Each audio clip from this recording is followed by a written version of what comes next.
Hi ഒരുവൺ, നമ്മൾ കുറച്ച് നാൾ മുമ്പ് ജോണുമായി ചേർന്നിട്ടൊരു വീഡിയോ ചെയ്തിട്ടുണ്ടായിരുന്നു. സിംഗപ്പൂരിലെ ഒരു 1 year പ്രോഗ്രാം, ലോ ബഡ്ജറ്റിൽ ആർക്കും പോയി പഠിക്കാൻ പറ്റുന്ന ഒരു കോഴ്സിനെ പറ്റിയിട്ടൊക്കെ അല്ലേ. അപ്പം അതിനെ പറ്റിയിട്ട് അദ്ദേഹം അന്ന് പറഞ്ഞ കാര്യങ്ങളൊക്കെ ശരിയാണോ എന്ന് അറിയാൻ വേണ്ടി ഞാനും ജോണും കൂടിയിട്ട് സിംഗപ്പൂർ ജോണല്ല അപ്പോൾ പറഞ്ഞ കാര്യങ്ങളൊക്കെ ശരിയാണോ എന്ന് അറിയാൻ വേണ്ടിയിട്ട് ഞങ്ങൾ സിംഗപ്പൂർ പോവാണ്.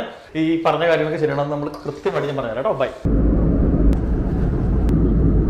പലരും മനസ്സിലാക്കാത്തൊരു കാര്യങ്ങളുണ്ട്. സിംഗപ്പൂരിൻ്റെ കേസിൽ ലീസ്റ്റ് എക്സ്പെൻസീവ് എബ്രോഡ് പഠിക്കാനായിട്ട് വളരെ ചിലവ് കുറഞ്ഞ രീതിയിൽ ഒരു വിസ ഹാസിലും ഇല്ലാതെ, ഒരു വിസയുടെ തരത്തിലും യാതൊരു തരം ബുദ്ധിമുട്ടില്ലാതെ ഒരു വിദേശ രാജ്യത്ത്, സിംഗപ്പൂർ പോലുള്ളൊരു മൾട്ടിനാഷണൽ കൺട്രി നമ്മുടെ പുറകിലേക്ക് നോക്കിയാൽ അറിയാം, ഇവിടെ ചുറ്റിനും ഉള്ളത് മൾട്ടി നാഷണൽ കമ്പനീസാണ്. HSBC, DBS, സിറ്റി ബാങ്ക് പോലുള്ള മൾട്ടിനാഷണൽ കമ്പനീസാണ്.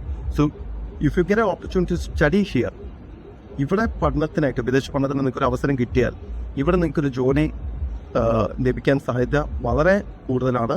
മാത്രമല്ല നല്ലൊരു ജീവിത നിലവാരം ഉള്ളൊരു സിറ്റിയാണ്. You can even make a living here.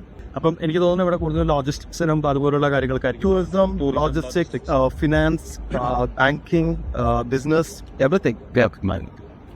അപ്പം ജോണുമായിട്ട് അടുത്തൊരു ലൊക്കേഷനിൽ മറ്റൊരു വിശേഷമായിട്ട് വീണ്ടും കാണാം.